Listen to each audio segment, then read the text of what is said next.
Publication ban, that's the name of the game. That's the major takeaway of today's proceedings in the trial of the remaining two defendants for the Coutts 4.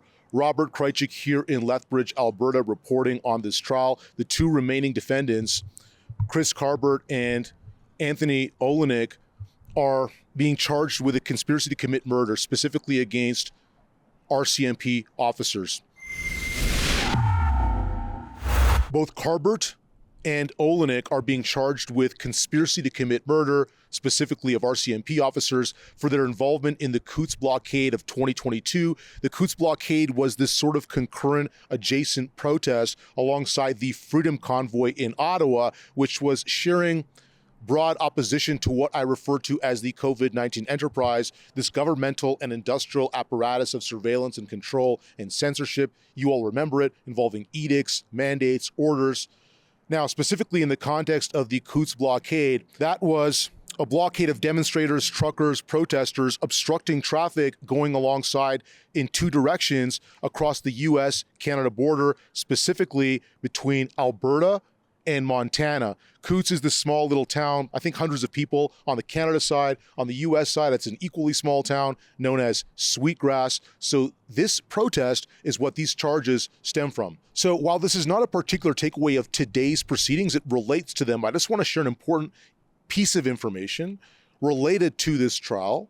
And this was publicly reported by the CBC. It relates to a detail of how the RCMP obtained information it says amounts to evidence in its allegation of conspiracy to commit murder against these two remaining Coutts 4 defendants.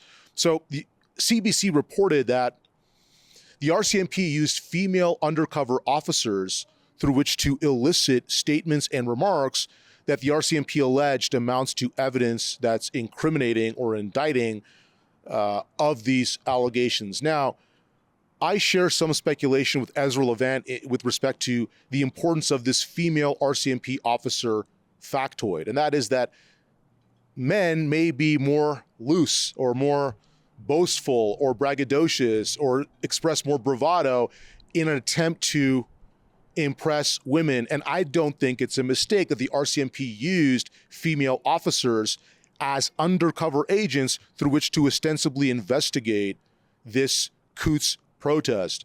One more important detail that doesn't relate specifically to today's proceedings, but is some background that you in the audience ought to know. It's something I learned today, is that the RCMP claims